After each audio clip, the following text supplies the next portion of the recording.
¿Qué pasaría si las piedras de las grandes catedrales de Francia conservaran más que oraciones?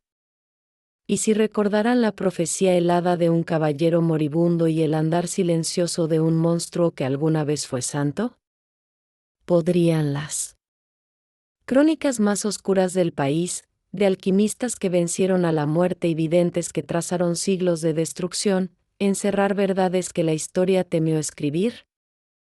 Este es nuestro mundo, nuestras historias, donde desenterramos las leyendas que habitan la memoria de una nación. Esta noche viajamos por los bosques sombríos de Gebaudan hasta los picos solitarios donde herejes protegieron un evangelio prohibido, y hacia el corazón adoquinado de París, donde demonios fueron convocados en sótanos en penumbra. Revelaremos relatos de seres celestiales con colas de serpiente, caballeros malditos y profecías que aún resuenan con un poder inquietante. Tal vez, oculto en estos relatos de santidad y hechicería, se halle una verdad más inquietante que cualquier ficción. El escriba de las sombras y el susurro del oro, las piedras de París conservan memorias más antiguas que cualquier hombre. Han sentido la presión de sandalias romanas y los cascos de hierro de las hordas bárbaras. Han soportado inviernos gélidos plagados de lobos y veranos fugaces que apenas acariciaban sus muros. En el siglo XIV, esas piedras formaban un laberinto de callejuelas estrechas, un entramado de madera y yeso donde lo sagrado y lo profano convivían como vecinos íntimos. El aire era un tapiz entretejido con el olor de la tierra húmeda, el dulce descomponerse del cementerio de Innocents, el aroma penetrante del humo de leña, y el susurro constante y fantasmal del Sena. Era una ciudad que se recogía bajo la mirada vigilante de sus gárgolas, donde la fe y el temor eran dos caras de la misma moneda gastada. En este mundo nació Nicolas Flamel, no destinado a la espada ni al cetro, sino a una vida meticulosa y tranquila como escribano. Su universo era de pergaminos y tinta, de la cuidadosa transcripción paciente de palabras. En su modesta tienda, junto a las casas funerarias de Saint-Jacques de la Boucherie, el rasguño de su pluma era una oración humilde que resistía el bullicio de la ciudad. Hombre de letras, tenía las manos manchadas con los pensamientos ajenos, su mente como recipiente de otras voces. Sin embargo, dentro de este escribano modesto fluía una corriente más profunda, un anhelo callado que buscaba ver más allá de los límites de su existencia. Compartía sus días y su corazón con Perenelle, una mujer de serena elegancia y aguda inteligencia, 2 veces viuda, quien no solo aportó una modesta fortuna a su unión, sino un espíritu igual de curioso. Juntos eran un punto de calma en el giro del mundo parisino, una vida de piedad y caridad, pero las piedras de su hogar, como las grandes piedras de la ciudad, fueron testigos de una ambición secreta y profunda. La leyenda no comienza con una decisión consciente, sino con un sueño. Un ángel, envuelto en una luz que no venía del sol, se apareció a Flamel mientras dormía. En sus manos sostenía un libro magnífico, con una cubierta de cobre finamente labrada y decorada con símbolos extraños y seductores. Flamel, dijo el ser celestial, su voz como campanas lejanas, mira bien este libro. No lo entenderás tú ni nadie, pero algún día verás en él lo que nadie ha visto. El ángel pasó las páginas, y aunque los caracteres eran indescifrables, las ilustraciones, serpientes, desiertos, soles, lunas y un fuego transformador, quedaron grabadas en lo más profundo de su alma. Pasaron los años.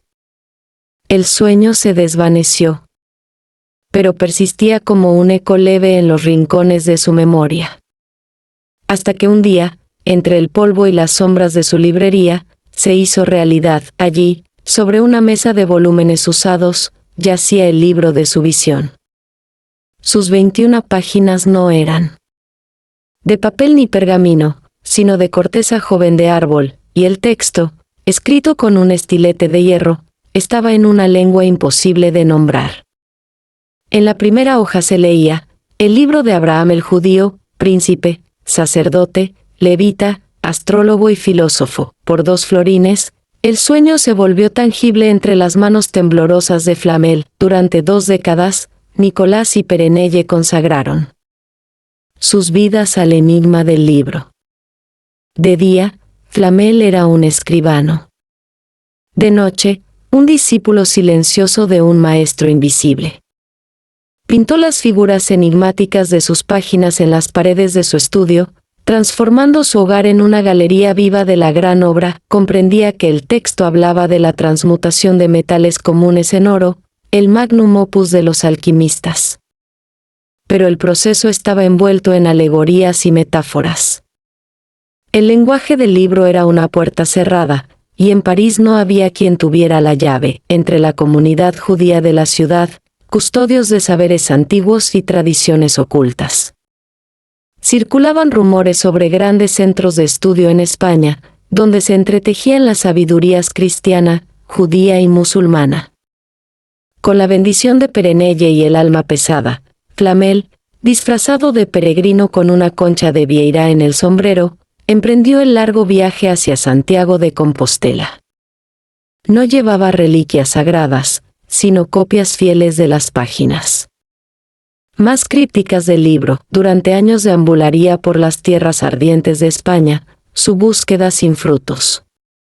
Visitó sinagogas y bibliotecas, sus preguntas recibidas con desconfianza o silencio. Cuando la esperanza ya flaqueaba como una hoja de otoño, llegó a Lyon. Allí, en un rincón tranquilo de un mercado bullicioso, oyó una conversación. Movido por una intuición desesperada, mostró una de las páginas a un médico judío, un converso llamado Maestro Canches. Los ojos del anciano no mostraron confusión, sino asombro. El libro, explicó Canches, era una copia de un texto legendario, perdido hacía siglos, del patriarca Abraham. Una obra de la cábala sagrada que guardaba los secretos más profundos de la creación. Los dibujos no eran simples ilustraciones, sino glifos que representaban las fuerzas primordiales de la naturaleza. La clave de la transmutación, reveló, no estaba solo en el fuego del horno, sino en entender el viaje del alma de la oscuridad hacia la luz. Una nueva llama se encendió en el espíritu de Flamel. Juntos emprendieron el regreso a París, el camino desapareciendo bajo el calor de su propósito compartido. Canches, con voz suave pero cargada de revelaciones, comenzó a descifrar los símbolos, explicó la alegoría de las serpientes, el significado de la flor que brota en el desierto, y la figura del rey ciego, pero el destino es celoso de ese tipo de saber. Antes de llegar a suelo francés, una fiebre alcanzó al viejo maestro, y murió en brazos de Flamel, dejando la llave apenas girada en la cerradura. Al volver a París, donde Perenelle lo esperaba paciente, Flamel ya no era el mismo. Poseía ahora la gramática de la lengua alquímica. Durante 3 años más, él y su esposa trabajaron en el crisol de su sótano. Su tarea era una oración silenciosa y concentrada. Se guiaban por el recuerdo de las palabras de Canches y por la convicción de que el alma bondadosa de Perenelle era tan vital como el fuego mismo. La leyenda dice que, el 17 de enero del año del Señor 1382, tuvieron éxito. Frente a sus ojos asombrados, medio kilo de mercurio, tocado con un simple polvo rojizo, la piedra filosofal, se convirtió en plata pura. 3 meses después, el 25 de abril, repitieron la gran obra. Esta vez convirtieron un metal común en oro, más brillante que cualquier otro creado por manos reales. Sus vidas se transformaron, no por el estruendo de la riqueza, sino por la tranquila certeza de su poder. No se rodearon de lujos ni buscaron el favor de los poderosos. Su oro fue devuelto a la ciudad que alimentó su sueño secreto. Fundaron hospitales, encargaron capillas, y construyeron 14 casas para los pobres solo en la parroquia de Saint-Jacques. de la Boucherie, adornaron el cementerio de los inocentes con un nuevo arco, sobre el cual Flamel talló los mismos símbolos del libro de Abraham, un testimonio público de una victoria secreta. Para el pueblo de París, eran un escribano piadoso y su esposa, cuya fortuna era un misterio bienvenido. Nadie veía el horno que seguía encendido en el sótano, ni comprendía la verdadera naturaleza del elixir de vida que la piedra también podía producir. Flamel vivió muchos años, llegando a diseñar su propia lápida, una losa pesada tallada con Cristo, santos y los enigmáticos símbolos de su obra.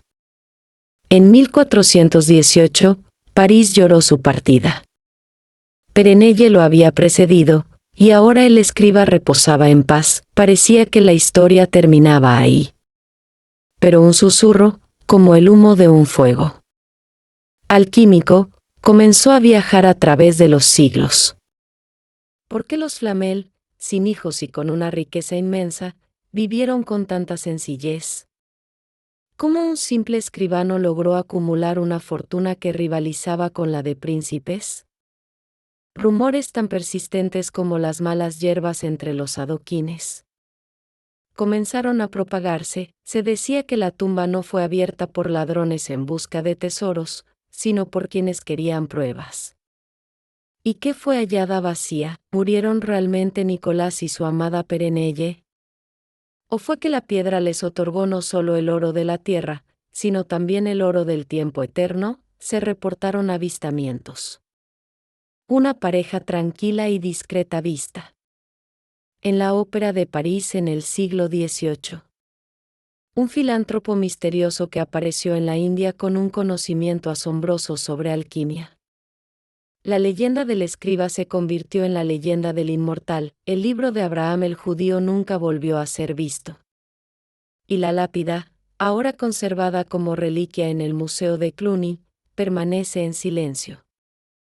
Los vigilantes de piedra, en su coro silencioso, guardan el secreto. Antes de que se colocara la primera piedra, antes de que se domesticara el pantano, la isla del Sena era un lugar de poder primordial. El río, serpiente de agua gris y fría, la rodeaba, susurrando secretos antiguos a los juncos y sauces. El aire mismo conservaba el recuerdo de fuegos rituales y los cantos de druidas que veían dioses en la corteza retorcida de los robles. Era un corazón de tierra dentro de un corazón de agua, un sitio destinado a latir como el alma de una gran ciudad. Y cuando ese corazón decidió elevar un monumento a su fe, construyó Notre Dame, una montaña de piedra que rozaba el cielo, un recipiente hecho para albergar el alma de París, desde los bosques de sus techos abovedados hasta las raíces profundas de su cripta. La catedral era un mundo en sí mismo, pero no uno sellado ante la oscuridad. Los hombres que la erigieron comprendían la naturaleza salvaje que aún habitaba los bosques sombríos y las sombras más hondas del alma humana. Sabían que la fe era apenas una llama en medio de una vastedad de tinieblas. Así, desde las alturas y contrafuertes de su obra monumental, liberaron una legión silenciosa, una estirpe de guardianes tallados en la misma piedra de la tierra. Las gárgolas nacieron de la unión entre la funcionalidad y el temor. Su propósito original era modesto: servir de desagüe, canalizando el llanto del cielo parisino lejos de los muros sagrados. Sus bocas abiertas escupían el agua a gran distancia de los cimientos, pero los albañiles, hombres de manos curtidas y mentes llenas de leyendas, dieron a estas salidas formas extraídas de sus temores más profundos y de su imaginación desbordada. Tallaron bestias mezcla de hombre y animal, monos con alas de murciélago, águilas con cuernos de carnero, figuras humanas retorcidas en un grito eterno y silencioso. Eran las pesadillas de la ciudad hechas piedra. Los pecados del mundo convertidos en escultura. Su misión oficial era una lección de fe.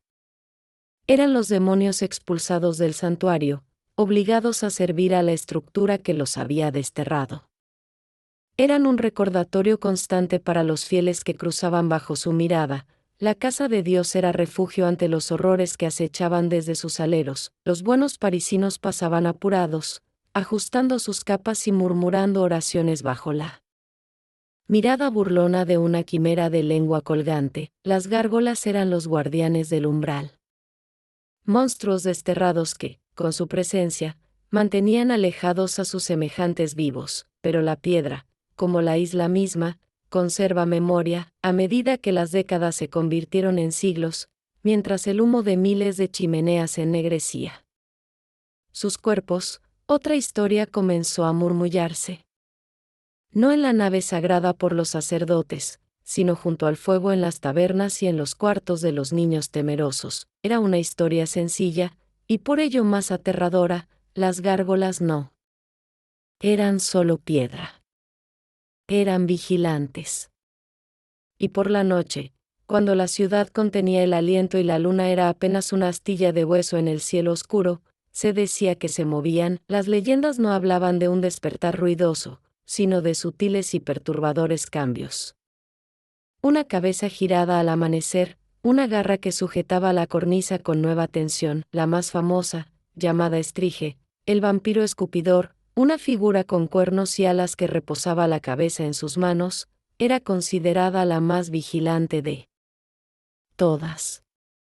Desde su alto mirador, observaba la ciudad no con los ojos ciegos de una estatua, sino con una inteligencia melancólica. No era una canaleta de agua, sino un grotesco, criatura de pura imaginación, con un propósito aún desconocido. Reflexionaba sobre la locura de los mortales que corrían abajo. ¿O esperaba una señal? ¿Una alineación de estrellas o un pecado específico en el laberinto de calles que rompiera su quietud pétrea? Una leyenda, nacida del terror en los días de la Guerra de los 100 años, habla de una noche en que la ciudad estuvo sitiada y su espíritu, al borde de la ruina, el enemigo acampaba a las puertas, sus hogueras brillaban como un collar infernal alrededor del cuello de París. Los soldados en las murallas estaban exhaustos, su esperanza reducida a una brasa moribunda. Fue en una de esas noches más oscuras, cuenta la historia, que el archidiácono, un hombre de fe inquebrantable, subió a las altas torres de Notre Dame para rogar por un milagro. Se arrodilló entre la congregación silenciosa de piedra, sus súplicas perdiéndose en el viento. Mientras lloraba, sintió una vibración bajo el suelo, profunda, como la primera nota de un órgano colosal. Alzó la vista, con el corazón atrapado por un miedo más frío que el viento invernal. A su alrededor, a la tenue luz lunar, las gárgolas comenzaban a moverse. El rechinar de piedra contra piedra fue un sonido que le perseguiría por siempre. Estrige alzó su pesada cabeza de entre sus manos, sus ojos de piedra parpadeando lentamente mientras el polvo de los siglos caía de sus párpados. Un demonio alado extendió sus poderosas alas, rompiendo la pátina de siglos. Un duende de rostro contraído estiró sus extremidades larguiruchas como una araña. El coro silencioso de piedra había despertado. No descendieron sobre la ciudad. En cambio, con un grito colectivo, antinatural, que mezclaba el chillido del águila, el rugido del león y el crujido de la roca al romperse, se lanzaron al cielo nocturno. No eran soldados, sino pesadillas vivas. Encarnaciones del miedo más primitivo. Sus formas monstruosas se recortaban contra la luna, sus alaridos eran el sonido mismo de la locura. El ejército enemigo, hombres que no temían a espadas ni a flechas, huyó aterrorizado ante los horrores alados que habían descendido del cielo. Al amanecer, los campos estaban vacíos. París había sido salvada. Cuando el sol se alzó, el archidiácono, su cabello ahora blanco como la nieve, vio que los vigilantes habían regresado a su lugar. Estaban otra vez en silencio, sus superficies frías al tacto. Pero él sabía que el polvo bajo sus pies había sido removido, que faltaba una esquirla en una garra, que una nueva grieta atravesaba un ala. Habían vuelto a su vigilia eterna. Su secreto, guardado por el amanecer, puede que la era de la creencia cruda se haya disipado como niebla bajo el sol. Que el fuego de la razón haya querido limpiar las sombras de los rincones del mundo. Pero los vigilantes de Notre Dame aún permanecen, han sido testigos de revoluciones y reyes, de pestes y de paz, del rugido de la vida moderna y del silencio devastador del fuego. Han visto a la ciudad transformarse más allá de los sueños de los hombres que los tallaron, pero ellos no cambian. Se sientan, esperan y observan. El Sena no olvida. Ha tragado los secretos de reyes y las lágrimas de santos. Sus aguas frías lavan los cimientos de una ciudad construida sobre huesos y ambición. Recuerda una época en la que el poder no se medía solo en oro, sino en lealtad, secretos y en la sombra de la cruz. A inicios del siglo XIV, cayó sobre Francia un frío que poco tenía que ver con el invierno. Era un hielo que emanaba del trono, una escarcha que buscaba congelar y romper a la orden más poderosa de su tiempo. Durante 2 siglos, los pobres caballeros de Cristo y del Templo de Salomón habían sido el brazo armado de la cristiandad. Los caballeros templarios, con sus mantos blancos y cruces rojas, eran leyenda encarnada. Monjes guerreros cuya ferocidad en combate rivalizaba solo con su devoción. Habían conquistado territorios en Tierra Santa, y en ese proceso, acumularon una fortuna que provocaba envidia en toda Europa. Su red de encomiendas tejía un poder silencioso por el continente. Sus arcas eran los bancos de confianza de reyes y papas. Su gran maestre, Jacques de Molay, había recorrido los desiertos de Oriente y los palacios dorados de Occidente. Su rostro era un mapa de batallas olvidadas y votos solemnes. Respondía solo al Papa, pero en Francia, gobernaba otro poder. El rey Felipe IV, llamado el Hermoso por sus facciones serenas y frías, era un monarca tallado en hielo y codicia. Su reino siempre tenía hambre de monedas. Su ambición no conocía fondo. Veía en los templarios no santos guerreros, sino una presa rica y vulnerable. Su riqueza, su hermetismo, su lealtad al Papa, que podía ser influenciado, lo convertían en blanco perfecto. Un susurro de serpiente comenzó a enroscarse en el corazón del reino. Rumores nacidos de confesiones forzadas se propagaron. Historias de blasfemias, herejías, escupitajos sobre la cruz, besos impuros y el culto a una cabeza barbuda llamada Baphomet. Estas acusaciones, alimentadas por el ministro del rey, Guillaume de Nogaret, cuyo linaje había sido marcado por la hoguera y cuyo corazón ardía en venganza, se convirtieron en clamor. La trampa se cerró en un día que quedó marcado por la sombra. Viernes 13 de octubre de 1307. En una sola operación, brutal y eficaz, las fuerzas del rey arrestaron a todos los templarios en Francia. Jacques de Molay, en París preparando una nueva cruzada, fue capturado junto a sus hermanos. El brazo armado de Cristo fue encadenado no por sarracenos, sino por sus propios cristianos en el corazón de su mundo. Durante 7 años, los calabozos del rey fueron su hogar. Allí conocieron no solo el dolor físico, sino la tortura del alma, potros, el estrapado, la cocción lenta de los pies. Instrumentos diseñados para quebrar más que huesos. Muchos, en su delirio de sufrimiento, confesaron lo que sus verdugos querían oír. Otros, fieles a su honor, resistieron hasta ser consumidos por el fuego. Jacques de Molay, anciano y quebrado, fue obligado a confesar. Sus palabras, vacías, fueron dictadas por el miedo. El acto final se escenificó en una pequeña isla del Sena, bajo las agujas de Notre Dame. Era el 18 de marzo de 1314, la pira no se preparó para una muerte rápida, sino para una lenta cocción sobre leña verde. Un castigo ejemplar. Jacques de Molay y Geoffroy de Charnay, otro alto mando templario, serían ajusticiados por retractarse. Herejes reincidentes. La multitud se reunió en las riberas del río.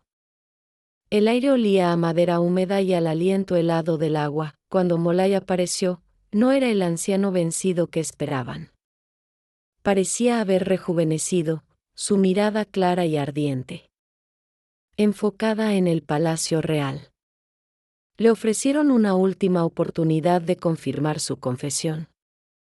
Pero la voz del rey se hizo añicos con las palabras de Molay. Con un tono claro y terrible, proclamó la inocencia de la orden templaria y denunció la traición de sus verdugos. Afirmó que su confesión fue arrancada bajo tormento. Y cuando las llamas comenzaron a devorarle los pies, lanzó una profecía que heló a todos, su mirada clavada en los rostros invisibles de sus enemigos: Papa Clemente, Rey Felipe, Guillaume de Nogaret.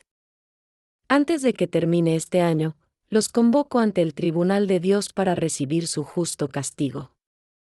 Malditos, malditos sean, hasta la 13ª generación. La multitud, que venía por justicia, presenció condenación. Vieron cómo el último gran maestre fue consumido por el fuego. Sus últimos momentos no fueron gritos, sino plegarias. Su rostro, vuelto hacia la catedral, el fuego ardió. El Sena siguió su curso. Y la última brasa templaria se apagó, pero una maldición, cuando es pronunciada en el último aliento de un inocente, cobra vida propia. Se filtró en las piedras de París, como una neblina helada que penetró los pasillos del poder. Menos de un mes después, el Papa Clemente V, quien había sacrificado a los templarios para complacer al rey, cayó enfermo súbitamente. Murió.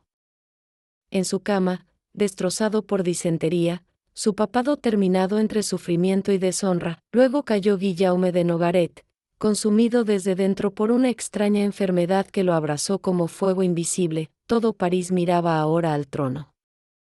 Felipe el Hermoso, el rey de hierro, parecía intocable. Pero la maldición era paciente. Ese otoño, mientras cazaba en el bosque de Fontainebleau, el rey, un experto jinete, cayó de su caballo. No fue una herida mortal, pero una parálisis extraña se apoderó de él. Fue llevado de regreso al palacio, convertido en estatua viva. En un mes, sin causa clara, su vida se apagó. Había sido convocado. Y había respondido. En un solo año, los 3 hombres nombrados por el gran maestre murieron. Pero la maldición no terminó ahí.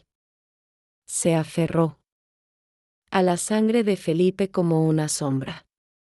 Sus 3 hijos gobernarían uno tras otro, pero ninguno dejaría un heredero varón. La dinastía Capeta, que había regido Francia por más de 3 siglos, llegó a su fin. El trono pasó a otra casa, y la crisis sucesoria arrastró a Francia e Inglaterra a la Guerra de los 100 años. La maldición resonó por generaciones de sangre y fuego. ¿Fue la última brasa templaria la que encendió Europa?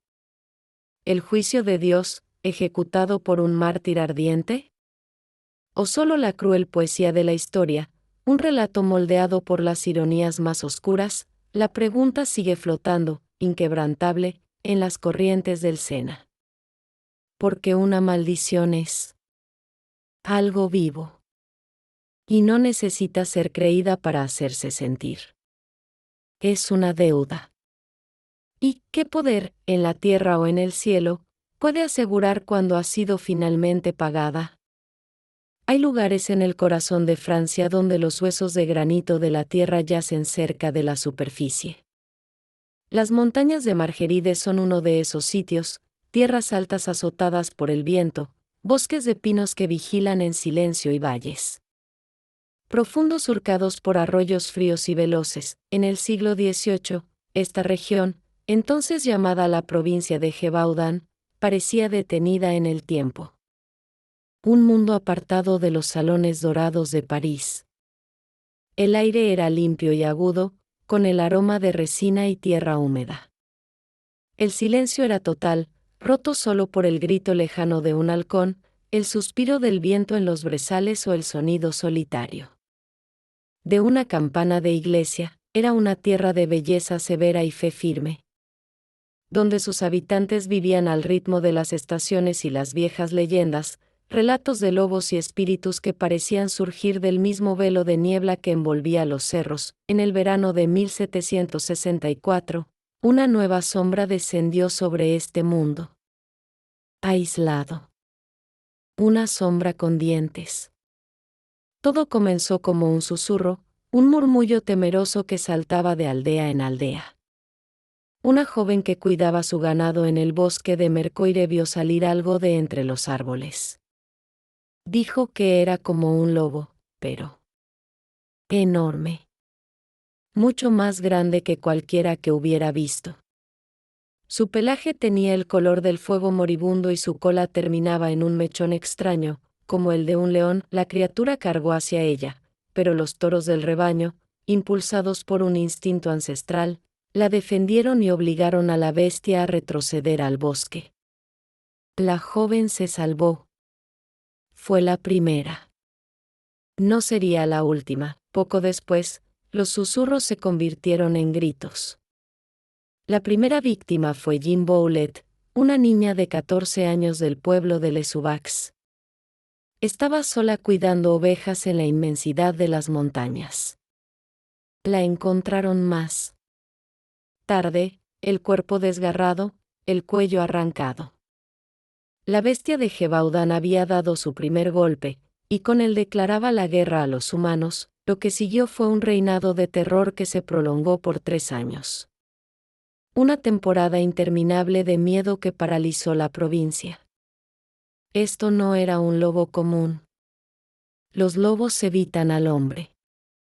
Esta criatura lo buscaba, poseía una astucia fuera de lo natural, y una inclinación inquietante hacia víctimas humanas. Casi siempre atacaba a mujeres y niños, especialmente cuando estaban solos en campos o bosques. Ignoraba el ganado, matando directamente a los pastores. Se desplazaba con una rapidez asombrosa, los ataques se reportaban en aldeas distantes el mismo día. Las descripciones de los sobrevivientes eran extrañamente coherentes y, a la vez, profundamente desconcertantes. Decían que era tan grande como una ternera, con una cabeza desproporcionada repleta de dientes afilados. Su pecho era gris y ancho, su parte trasera de un marrón rojizo con rayas oscuras a lo largo del lomo.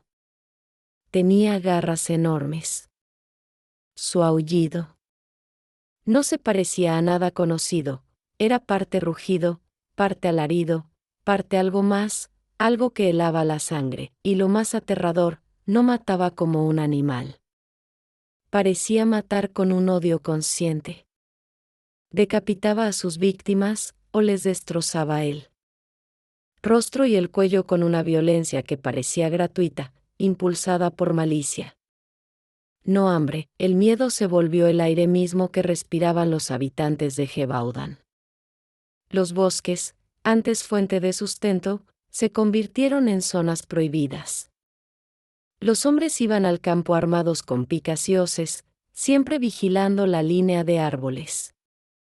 Los niños se encerraban al atardecer.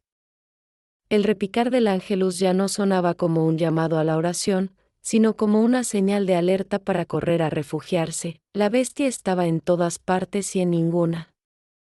Un espectro que dejaba tras de sí cuerpos despedazados. Las noticias de esta pesadilla provincial llegaron hasta el rey Luis XV en Versalles. Humillado por los relatos de una criatura que dominaba una de sus provincias, envió a sus mejores soldados. El capitán Duhamel y sus dragones llegaron con estruendo. Sus uniformes azules y sables relucientes representaban la autoridad real. Organizaron batidas masivas, con miles de campesinos azuzando los bosques. Mataron docenas de lobos, pero los ataques continuaron, a veces bajo la misma mirada de los soldados. La criatura parecía burlarse de ellos, su inteligencia superando toda táctica militar. Frustrado, el rey recurrió a sus cazadores expertos, los de Nebal, padre e hijo. También fallaron. Su prestigio, arruinado por un enemigo invisible. Por último, envió a su propio portaarcabuz y gran cazador de lobos del reino, François Antoine. Era un hombre orgulloso, hábil y determinado. En septiembre de 1765, tras una larga y difícil caza, Antoine y sus hombres abatieron a un lobo gigantesco cerca de la abadía de Chasses. Era una criatura impresionante, de tamaño y aspecto aterradores. Fue disecada y enviada a Versalles, presentada al rey. Antoine fue celebrado como héroe. La provincia respiró aliviada.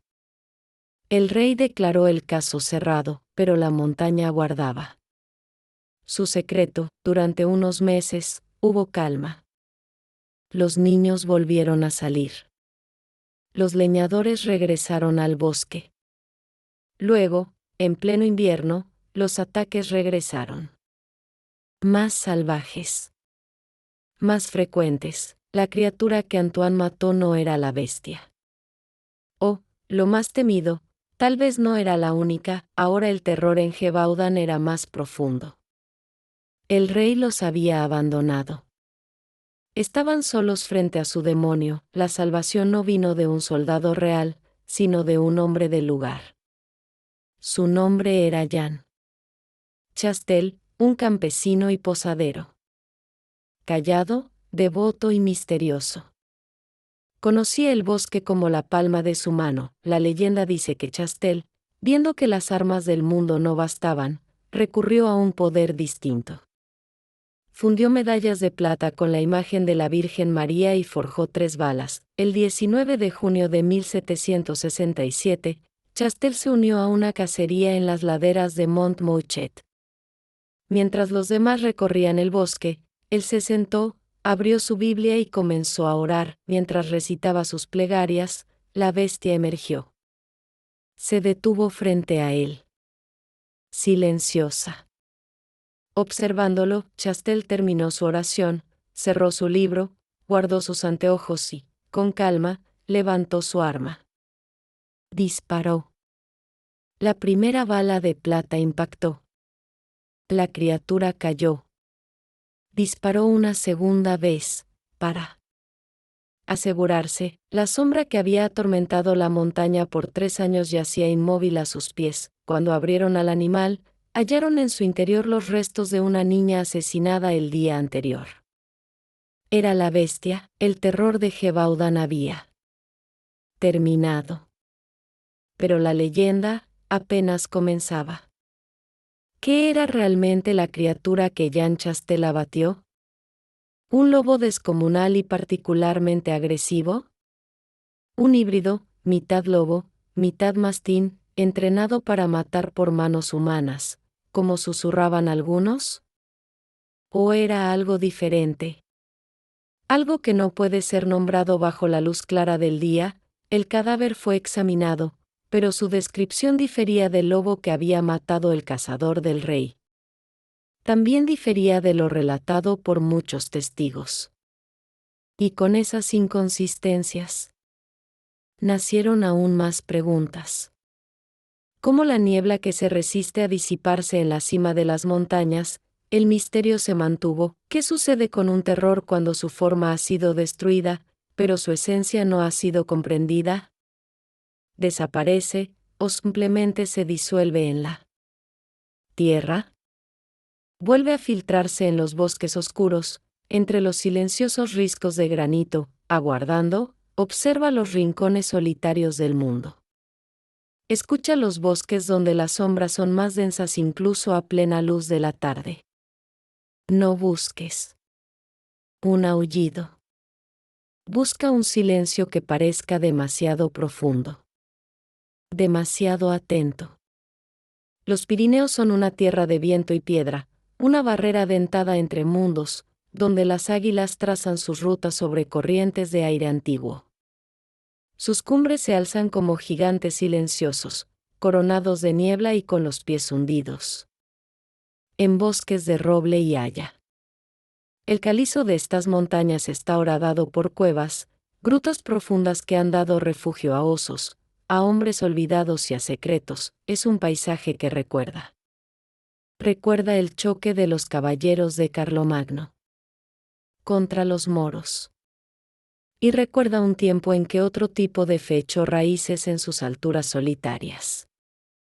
Una fe tan pura y austera como la luz que baña la montaña. En el siglo XIII, esta región conocida como el Languedoc fue hogar de los cátaros. Se llamaban a sí mismos los bons homes y bans femmes, los buenos hombres y las buenas mujeres. No seguían a Roma. Veían el mundo material como una trampa, una obra de un dios menor, y el alma humana como una chispa divina atrapada en la carne. Su iglesia era de sencillez absoluta, sin ornamento ni riqueza. Sus líderes, los Parfaíts, llevaban una vida de extrema pureza, con un solo propósito: liberar el espíritu a través del consolamentum, un rito de consuelo que marcaba el tránsito hacia la luz. Para la Iglesia Católica, esa visión era una herejía intolerable. Debía ser erradicada con fuego y espada. Y así comenzó la Cruzada Albigense.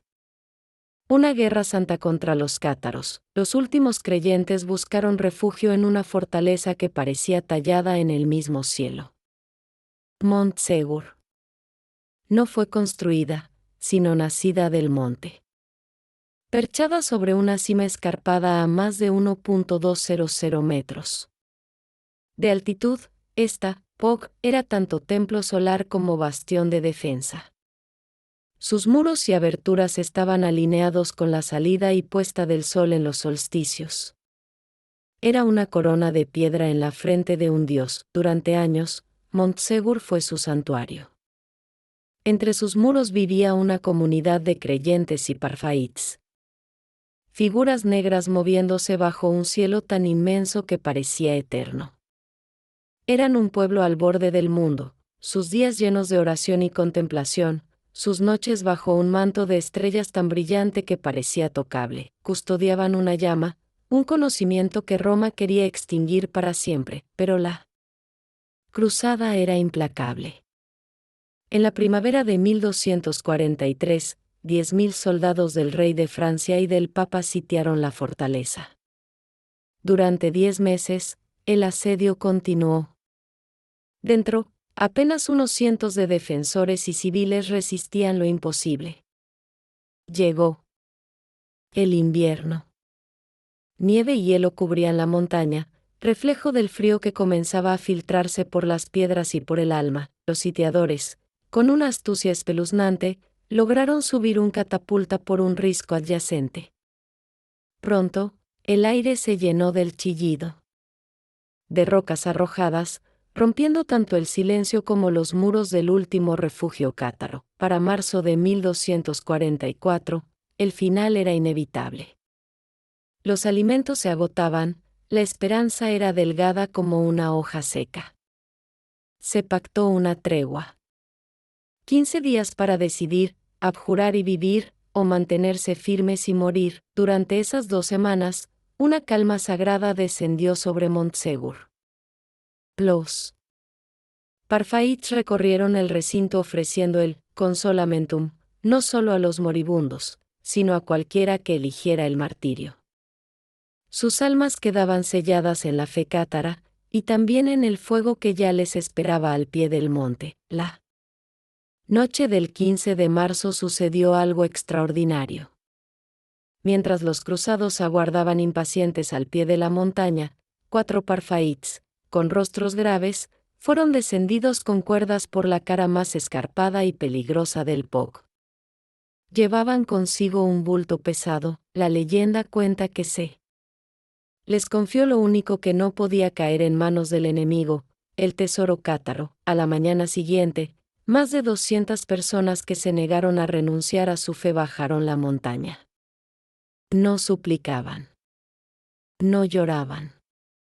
Iban tomados de la mano hacia una empalizada de madera en un claro que, desde entonces, se llamó el Prat dels Cremats, el Prado de los Quemados. Subieron a la pira por su propia voluntad. Y sin emitir un solo grito, fueron consumidos por una columna de fuego que se elevó hacia el cielo despejado. Un último y terrible testimonio de su fe, los vencedores invadieron la fortaleza buscando el tesoro herético. No hallaron nada. Ni oro, ni plata, ni joyas. Los 4 Parfaits y su carga preciosa habían desaparecido en las cuevas y valles secretos de los Pirineos. Montsegur era ahora un cascarón vacío. Su corazón arrancado de su cuerpo de piedra. Pero, ¿qué era ese tesoro? ¿Qué valía tanto? Como para arriesgarlo todo en una fuga imposible, los susurros que han viajado por los siglos hablan de algo mucho más valioso que el oro. Algunos dicen que era el Santo Grial. No una copa, sino quizás una piedra o un plato del que se sirvió en la última cena, interpretado de manera distinta por los cátaros. Otros creen que se trataba de un evangelio perdido, tal vez el de Juan. U otros textos sagrados con una versión de la vida de Cristo que podría haber hecho tambalear los cimientos de Roma. Libros con el conocimiento puro y no escrito de su fe, el verdadero tesoro era la herejía misma. La idea. Una idea que no podía quemarse. Un saber que, una vez liberado, nunca puede encerrarse de nuevo. Aquellos 4 silenciosos que escaparon no salvaron solo objetos. Salvaron una semilla. Una chispa de verdad alternativa, llevándola de vuelta a la tierra, ocultándola en la memoria ancestral de las montañas. Las cuevas de Languedoc siguen allí. Bocas oscuras que exhalan un aire frío y antiguo. Las ruinas de Montsegur todavía se alzan. Una vigía solitaria contra el cielo. Sus piedras aún conservan el calor de un sol que ya se ha puesto 1000 veces. El tesoro nunca ha sido encontrado. La historia de lo que fue salvado del fuego esa noche sigue siendo un evangelio no escrito. En el corazón de Bretaña, donde los bosques son antiguos y las brumas espesas, la tierra misma parece guardar recuerdos que incomodan. Los hombres de granito, colocados por manos que ya eran leyenda incluso en el siglo XV, permanecen de pie como centinelas silenciosos. Sus rostros desgastados por siglos de lluvia y viento salado del mar es un paisaje de contrastes, costas bañadas de sol brillante y bosques enmarañados donde la luz lucha por atravesar el follaje. Una tierra que comprende tanto la pureza cegadora de la visión de un santo como la oscuridad asfixiante que puede nacer en el corazón de un hombre. Desde esta tierra de luz y sombra surgió una figura de contradicción casi imposible. Su nombre era Gilles de Rais. De joven, fue una criatura del sol, descendiente dorado de las casas más nobles de Bretaña y Anjou. Huérfano desde niño, criado por un abuelo ambicioso que lo moldeó para el poder. Era un guerrero brillante, amante del arte, y dueño de una riqueza casi sin límites.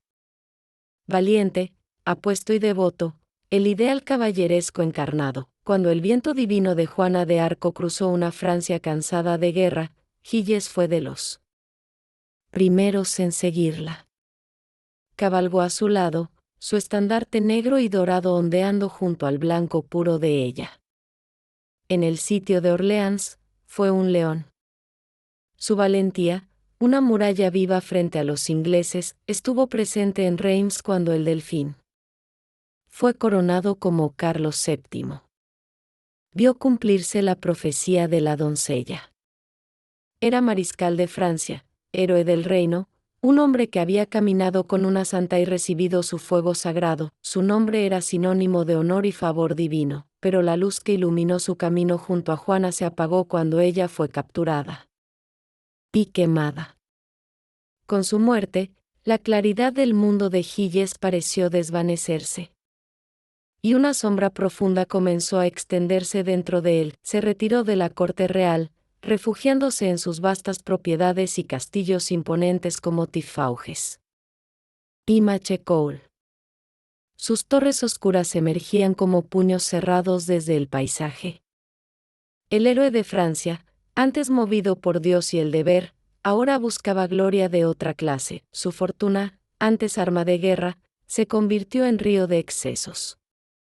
Rodeado de aduladores, músicos y poetas, patrocinó espectáculos teatrales tan extravagantes que arruinaron a nobles. Mandó representar una versión teatral del Sitio de Orleans, una obra tan costosa que casi lo deja en la ruina. Un intento desesperado de revivir un momento de pureza perdido para siempre, y cuando el dinero comenzó a desvanecerse como el polvo de las alas de una polilla, nació una nueva obsesión. Si la gracia de Dios no le ofrecía poder, tal vez lo harían los demonios. Se volvió hacia las artes prohibidas, los secretos herméticos de la alquimia. Buscaba la piedra filosofal, no por iluminación, sino por oro sin fin. Sus castillos, antes llenos de música y oración, ahora resonaban con el burbujeo de alambiques y cánticos en lenguas guturales. Invocó a hechiceros y embaucadores de toda Europa. El principal de ellos fue un florentino llamado Francesco Prelati. Sus ojos prometían conocimiento prohibido y afirmaba comunicarse con un demonio llamado Barrón en las criptas más profundas de Tifauges. Rodeado de círculos de sal y el hedor a azufre, Gilles de Rais selló su pacto. Ofreció devoción, alma y algo más. El demonio era exigente. Su precio, aún más oscuro que la lealtad, exigía inocencia. Una nueva clase de silencio cayó sobre las aldeas vecinas. Era el silencio de los niños que ya no volvían, un chico enviado a hacer un recado. Una niña recolectando hierbas en el bosque. Un monaguillo rubio de la parroquia. Desaparecían sin dejar rastro. Al principio, los casos parecían accidentes, atribuidos a lobos o vagabundos. Pero la corriente se convirtió en inundación. Cientos, decían las voces. Cientos de niños pasaron bajo los portones de Tifauges. Y jamás regresaron. La sombra del héroe se alargaba, devorando la luz. Dentro de esos muros, sucedía algo más allá de toda comprensión. La búsqueda alquímica del oro se había convertido en un ritual de horror. Los mismos niños que Gilles había jurado proteger como caballero, eran ahora las ofrendas de sus experimentos. No buscaba sus almas, sino su sangre. Sus órganos. Sus pequeños cuerpos, ofrecidos a una entidad que jamás cumplía sus promesas. El hombre que cabalgó con una santa, ahora presidía un matadero de inocentes. Su honor caballeresco se ahogaba en un océano de sangre. El final no llegó por espada, sino por un sacerdote escandalizado. Un secuestro mal calculado de un clérigo trajo sobre él el peso de la Iglesia y del duque de Bretaña. En 1440, Gilles de Rais, mariscal de Francia, fue arrestado y llevado a juicio. Los testimonios de sus sirvientes, y luego sus propias palabras, construyeron un retrato tan monstruoso que desafió toda credibilidad. Se habló de mazmorras llenas de huesos, de tortura y asesinatos rituales, de un hombre que se había hundido tanto en la oscuridad que ya no era humano. Confesó todo. Sus palabras fueron tranquilas, una letanía escalofriante de horrores que paralizó la sala. Fue condenado a ser ahorcado y luego quemado. El día de su ejecución, en Nantes, mostró un último destello desconcertante del noble piadoso que alguna vez fue. Imploró el perdón de Dios y de los padres de sus víctimas. El santo y el monstruo parecían fusionarse en sus últimos momentos.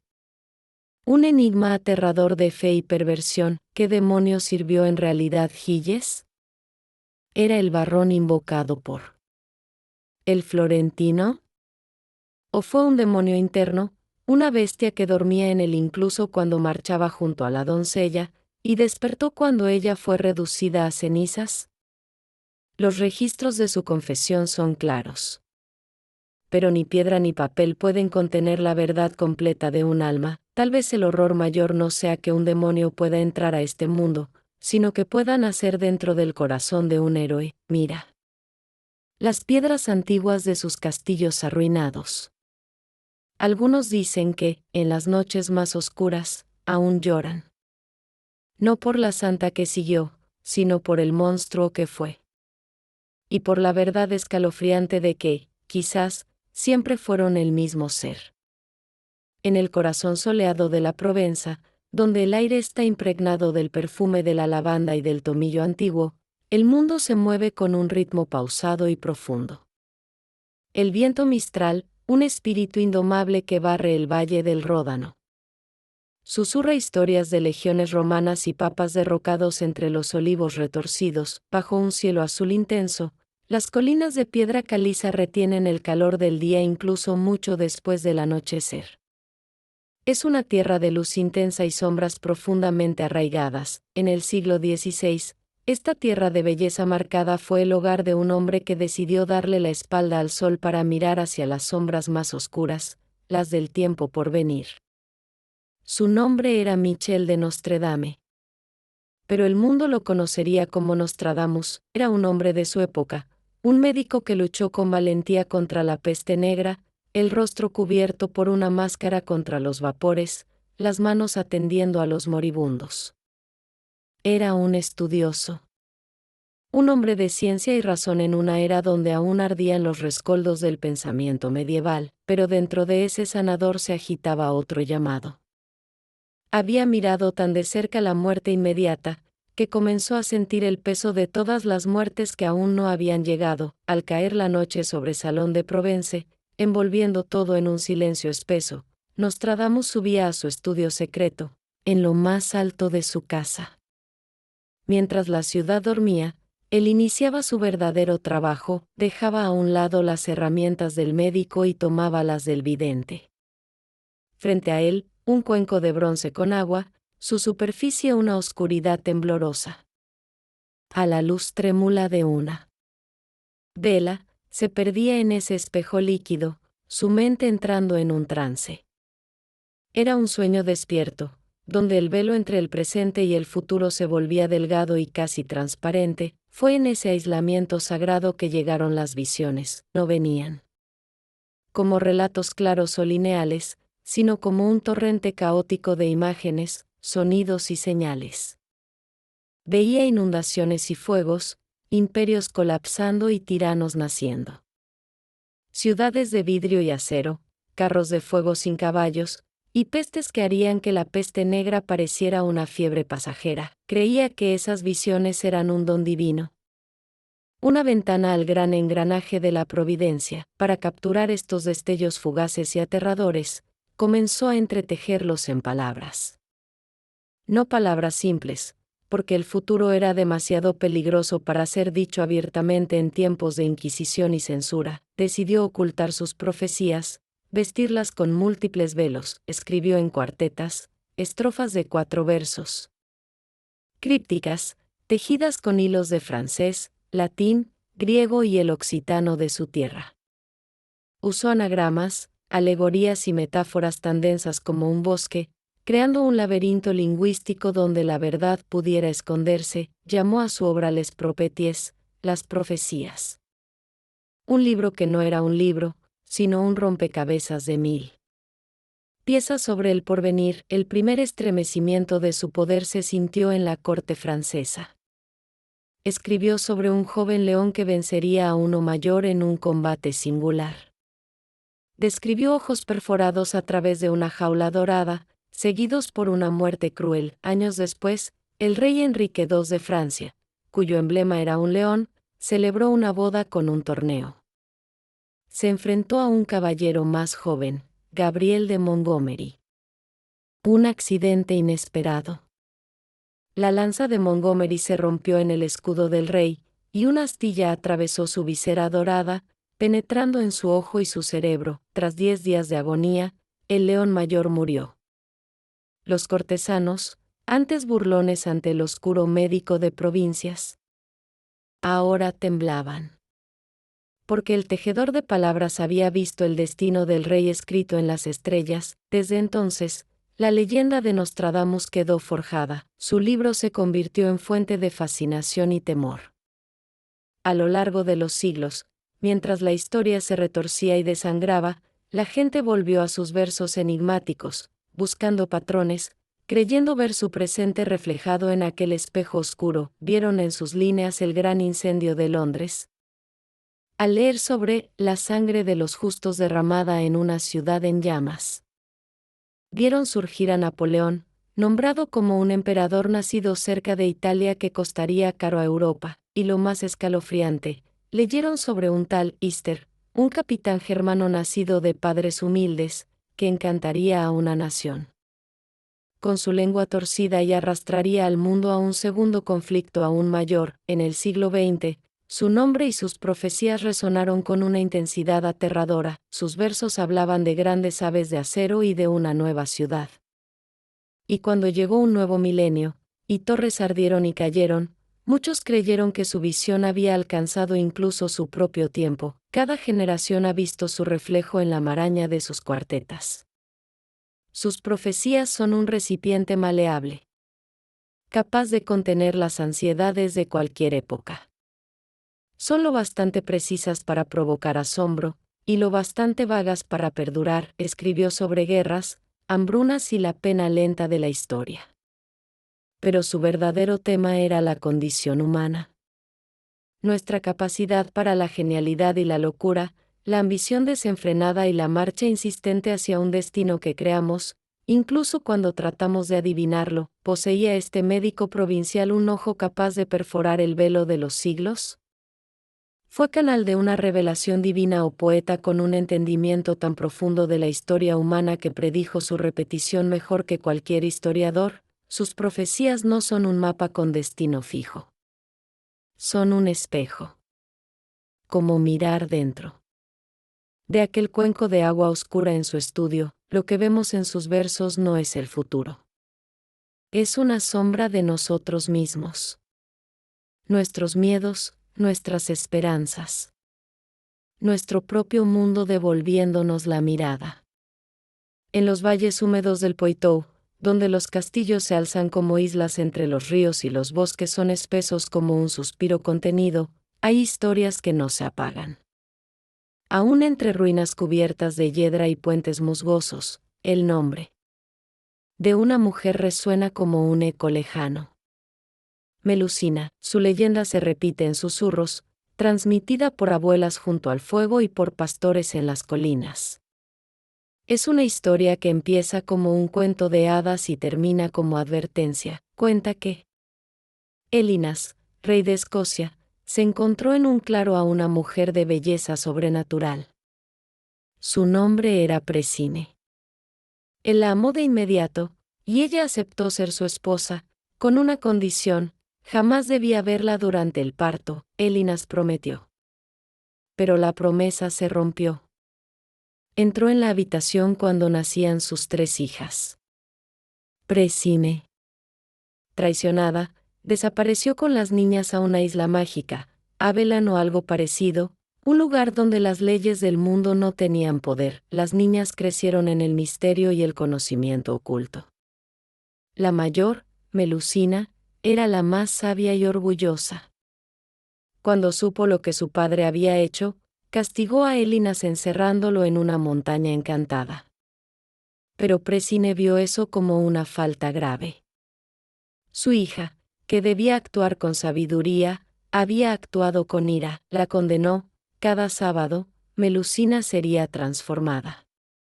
De la cintura para abajo, su cuerpo se convertiría en una serpiente o un pez, según la versión. Una criatura híbrida. Temida por todos. Solo podría casarse si su esposo juraba no verla jamás durante ese día. Pasaron los años. En un bosque de Poitou, el joven noble Raimondin encontró a Melusina junto a una fuente. Era hermosa, sabia, y sus palabras tenían un ritmo que parecía escrito por el agua. Se enamoró sin remedio. Ella aceptó casarse con una condición: que no la buscara los sábados, Raimondín juró. Y durante años, su unión fue un milagro. Tuvieron hijos, construyeron castillos imponentes y florecieron. Melusina era una señora de gran inteligencia. Administraba sus tierras con justicia, y parecía tener una energía que nunca se agotaba. Fue la fundadora de la Casa de Lusignan, una de las más nobles de Francia, pero los hijos que tuvo con Raimondín eran diferentes. Uno tenía un solo ojo. Otro tenía una mandíbula ancha como de jabalí. Todos eran fuertes, audaces, pero nacían marcados. Como si la maldición de su madre se filtrara en su sangre, Raimondín escuchaba rumores. Los criados decían que su esposa desaparecía cada sábado, y que de su habitación salían sonidos extraños, agua corriendo, un siseo suave. Su juramento comenzó a pesarle. La duda se volvió una piedra en el pecho. Un sábado, no aguantó más. Entró a escondidas. En la habitación, allí la vio, estaba en una gran bañera de mármol. Su torso era el mismo que había amado, pero su parte inferior era una cola larga y escamosa, que se enroscaba en el agua como una serpiente marina. Su cabello flotaba a su alrededor, sus ojos estaban cerrados, y por un momento, pareció no notar que él la observaba, pero Melusina abrió los ojos. Lo miró. Supo que el pacto había sido roto, no gritó. No suplicó. Solo lo miró con un dolor que era más antiguo que el amor. Sabía que el fin había llegado, la maldición era clara: si su esposo la traicionaba, debería abandonar todo lo que había construido. Esa misma noche, Melusina desapareció. Algunos dicen que se convirtió en dragón. Otros, que se lanzó al río desde una de las torres que había mandado construir, pero no murió. Se dice que aún vuela alrededor del castillo de Lusignan.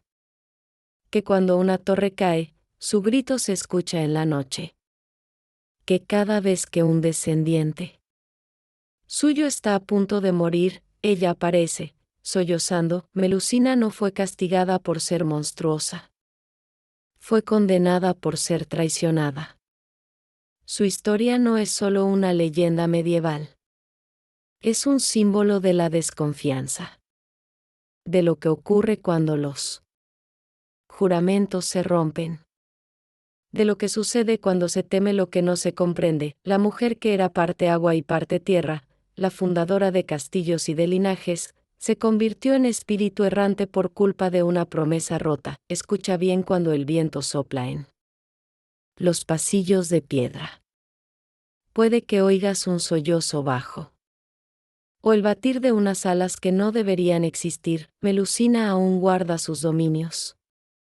Y su historia aún guarda un espejo. Uno que muestra que, a veces, lo monstruoso no es la cola escamosa, sino la traición de quienes prometieron no mirar. París, verano de 1793. El aire era espeso, cargado de electricidad y sospecha. En cada esquina, las paredes parecían escuchar. Las puertas crujían como si se quejaran. Las ventanas se cerraban con rapidez. Era el año 1 de una nueva era. Proclamada con fuerza, escrita con sangre, la revolución no solo había derrocado una monarquía. Había declarado la guerra al pasado mismo. Todo lo que oliera a corona, a cruz o a privilegio debía ser arrasado. La guillotina no distinguía entre títulos ni plegarias. Era una máquina de igualdad absoluta, cortando cabezas y siglos por igual. La ciudad entera era un escenario de transformación forzada. Iglesias convertidas en almacenes, conventos transformados en prisiones. Las estatuas eran decapitadas como si tuvieran cuentas pendientes con el pueblo. Y en medio de todo ese ruido de cambio, hubo un silencio repentino que aterrorizó a muchos más que los gritos. Las campanas dejaron de sonar. Durante siglos, Las campanas habían marcado el ritmo de la vida, el amanecer, el rezo, la misa, el peligro, la celebración, la muerte. Eran la voz de Dios fundida en bronce. Cada parroquia tenía su nota, su timbre, su alma sonora, pero ahora eran vistas como instrumentos del viejo orden. Y también como metal útil para fabricar cañones, los decretos llegaron. Las campanas serían desmontadas, fundidas, transformadas en armas para la nueva república. Las gargantas de bronce que antes llamaban a la oración ahora alimentarían la guerra. En iglesias de todo París, y más allá, se alzaron andamios. Los sacristanes observaban en silencio cómo subían los obreros, con sogas y palancas, para hacer descender a las antiguas voces. Los testigos dijeron que algunas campanas lloraban, no de forma literal, claro. Pero el sonido al ser soltadas, ese quejido de metal separándose de su eje, parecía un lamento. Cuando tocaban el suelo, la vibración hacía temblar los vitrales. El eco llenaba las naves vacías con un sonido que no era tañido, sino despedida. En Notre Dame, ocurrió algo particular. La gran catedral, corazón espiritual de París, fue tomada como templo de la razón. Sus imágenes religiosas fueron retiradas. Las estatuas de los reyes, confundidas con monarcas de Francia y no de Judea, fueron arrancadas de su fachada y decapitadas. En su torre sur, vivía una campana que tenía nombre, Emmanuel. Desde 1685. Había sonado en cada gran evento de la nación, bodas reales, coronaciones, derrotas y liberaciones. Era más que una campana. Era un símbolo. Cuando llegó la orden de fundirla, los trabajadores dudaron. La cuerda fue atada. El mecanismo preparado. Pero algo ocurrió, el eje no cedía. Emmanuel no se movía, trajeron más hombres. Aplicaron calor. Reforzaron las cuerdas. Pero la campana no se soltó. Como si estuviera aferrada al aire. Como si dijera, no bajaré. Al final, los revolucionarios decidieron dejarla. Muchos pensaron que fue por respeto, otros dijeron que fue miedo. Los rumores comenzaron a correr. Se decía que si Emmanuel caía, París caería con ella. Que su voz era un pacto antiguo. Que bajo su bronce vivía algo que no debía ser despertado. Las demás campanas no tuvieron tanta suerte, fueron alineadas. En plazas públicas. Cuerpos redondos, pulidos por siglos de uso. El pueblo las observaba en silencio. Algunos lloraban. Otros aplaudían. Luego vinieron los fundidores, con sus hornos portátiles y sus martillos. El bronce se derritió. Las voces se apagaron para siempre, pero no desaparecieron del todo. Dicen que, en algunas madrugadas, cuando París está dormida y los gatos cruzan los tejados, se puede oír un tañido lejano. Como un eco sin fuente.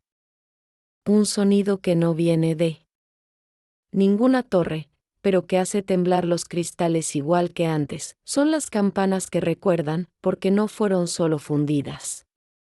Fueron juzgadas. Declaradas culpables por un nuevo mundo que no quería ser recordado por el sonido del antiguo, y aún así, resuenan. En la piedra. En la memoria. En los silencios, Emmanuel sigue en lo alto. No ha callado. Su voz ha regresado con los siglos. Para anunciar, como siempre, no solo el paso del tiempo, sino la persistencia de todo aquello que se intentó borrar. París, verano de 1793. El aire era espeso, cargado de electricidad y sospecha. En cada esquina, las paredes parecían escuchar. Las puertas crujían como si se quejaran. Las ventanas se cerraban con rapidez. Era el año 1 de una nueva era. Proclamada con fuerza, escrita con sangre, la revolución no solo había derrocado una monarquía. Había declarado la guerra al pasado mismo. Todo lo que oliera a corona, a cruz o a privilegio debía ser arrasado. La guillotina no distinguía entre títulos ni plegarias. Era una máquina de igualdad absoluta, cortando cabezas y siglos por igual. La ciudad entera era un escenario de transformación forzada. Iglesias convertidas en almacenes, conventos transformados en prisiones. Las estatuas eran decapitadas como si tuvieran cuentas pendientes con el pueblo. Y en medio de todo ese ruido de cambio, hubo un silencio repentino que aterrorizó a muchos más que los gritos. Las campanas dejaron de sonar. Durante siglos, las campanas habían marcado el ritmo de la vida, el amanecer, el rezo, la misa, el peligro, la celebración, la muerte. Eran la voz de Dios fundida en bronce. Cada parroquia tenía su nota, su timbre, su alma sonora, pero ahora eran vistas como instrumentos del viejo orden. Y también como metal útil para fabricar cañones. Los decretos llegaron. Las campanas serían desmontadas, fundidas, transformadas en armas para la nueva república. Las gargantas de bronce que antes llamaban a la oración ahora alimentarían la guerra. En iglesias de todo París, y más allá, se alzaron andamios.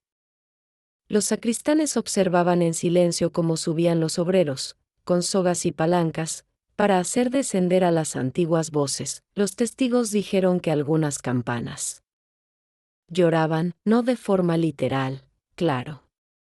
Pero el sonido al ser soltadas, ese quejido de metal separándose de su eje, parecía un lamento.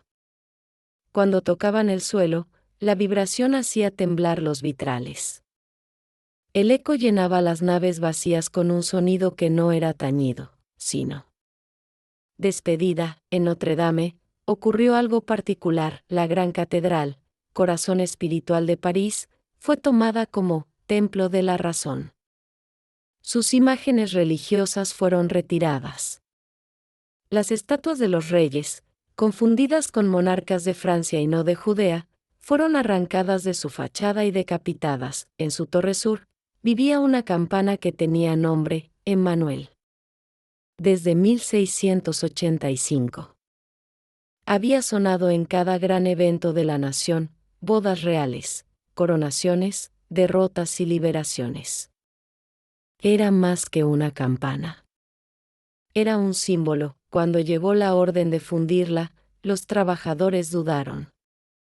La cuerda fue atada. El mecanismo preparado.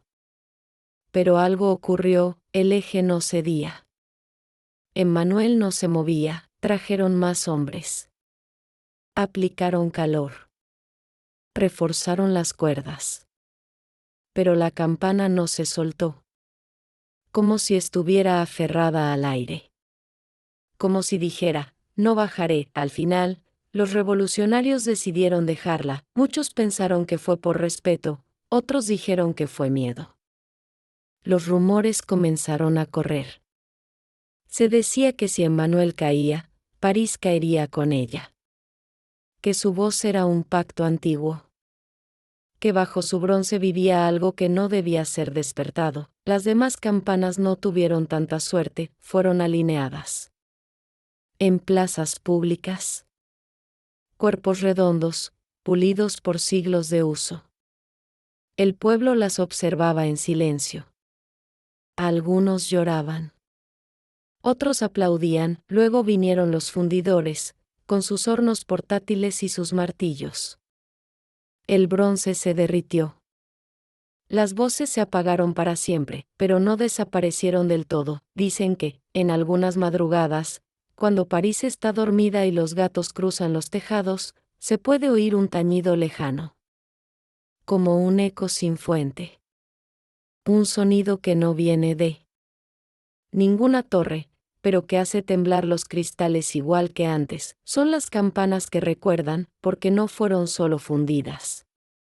Fueron juzgadas. declaradas culpables por un nuevo mundo que no quería ser recordado por el sonido del antiguo, y aún así, resuenan. En la piedra. En la memoria. En los silencios, Emmanuel sigue en lo alto. No ha callado. Su voz ha regresado con los siglos. Para anunciar, como siempre, no solo el paso del tiempo, sino la persistencia de todo aquello que se intentó borrar. En lo alto de Montmartre, donde las callejuelas serpentean como líneas dibujadas con vino sobre una servilleta olvidada, y las farolas proyectan sombras largas sobre muros antiguos, hay un reloj que no da la hora, está en una fachada cualquiera. Cerca de una plaza por la que los turistas caminan sin mirar hacia arriba. A primera vista, parece normal. Su forma redonda, sus números romanos grabados en el marco de piedra, su posición perfectamente visible, pero al mirarlo de cerca, se nota lo inquietante, no tiene manecillas, solo la cara vacía. Como un ojo sin pupila. Como una promesa sin cumplir, no hay placas que lo expliquen. Ningún cartel. Ninguna leyenda oficial. Solo vecinos que dicen que siempre ha estado allí. Que sus abuelos ya lo recordaban sin manecillas. Y sus abuelos también, no es decorativo. Tiene maquinaria adentro. Al abrir el muro, se escucha un leve zumbido, como si un mecanismo aún girara en el vacío, esperando algo que no llega. Durante años, historiadores y curiosos han tratado de rastrear su origen. Algunos lo sitúan en el siglo XIX, durante la remodelación de París por Haussmann. Otros creen que fue colocado en la posguerra, como un símbolo mudo de todo lo que se había detenido durante los años oscuros, pero nadie ha encontrado documentos. Ningún plano, ninguna orden oficial. Solo queda su presencia. Y su ausencia de tiempo. Entre los habitantes del barrio, hay versiones que van más allá de la historia. Dicen que no es que el reloj esté roto. Es que no debe marcar la hora, que fue creado así por un propósito. Un viejo vigilante nocturno aseguraba que había visto una figura en la fachada en medio de la noche, ajustando algo en el mecanismo. Una figura encapuchada, que desapareció al girar la esquina, dejando un leve olor a cera quemada. Otra vecina contó que su madre solía advertirle de niña: nunca mires el reloj al anochecer. Si no marca la hora, es porque la hora no debe saberse. Pero la historia más persistente es la que liga el reloj a una cuenta regresiva, un dispositivo que fue preparado para marcar el final, no el paso. No fue hecho para mostrar las horas del día, sino la última. Que sus manecillas fueron retiradas para evitar que siguiera avanzando. Que si alguna vez son colocadas de nuevo, la cuenta se reactivará. Y que cuando den las 12, no de la noche, sino del tiempo mismo, algo enterrado bajo Montmartre despertará. Algunos piensan que es una bomba. Otros, un secreto del Vaticano. Otros más imaginan un experimento fallido de Tesla o un portal sellado por alquimistas. El reloj es real. Su maquinaria también. Su falta de función es un hecho. Lo demás, solo hipótesis. Pero hay algo que todos los que lo han visto coinciden en decir: no parece abandonado. Parece vigilado. La pintura del marco siempre está fresca. El vidrio, limpio. Alguien lo cuida. Alguien se asegura de que siga allí, sin marcar nada, y si uno se detiene frente a él, en completo silencio, se puede oír algo. No es un tic-tac, es una espera, una expectativa suspendida. Como si el aire mismo se contuviera, como si los segundos giraran sin ser vistos, como un péndulo invisible marcando un tiempo que no pertenece a este mundo. No hay que ajustar ese reloj. No hay que intentar darle hora. Porque quizá el tiempo que guarda no es nuestro. Y porque, tal vez, no deberíamos Saber cuándo va a sonar. Francia es un país de historia escrita en mármol, en papiro, en sangre. Pero también es una tierra de historias no contadas. De voces que murieron antes de hablar. De verdades que no se atrevieron a pronunciar su nombre, sus campos están sembrados. No solo con trigo y lavanda, sino con rumores. Sus bosques, más que árboles, guardan ecos. Las piedras de sus iglesias, castillos y ruinas murmuran en la noche, como si supieran más de lo que se ha escrito. Hay una historia oficial, la de los tratados, los reyes, las revoluciones, los mártires. Una historia que se enseña en las escuelas, que se graba en estatuas, que se conmemora con placas doradas, y hay otra historia, una historia secreta, tejida en los márgenes, vivida por campesinos que vieron cosas que no debían ver.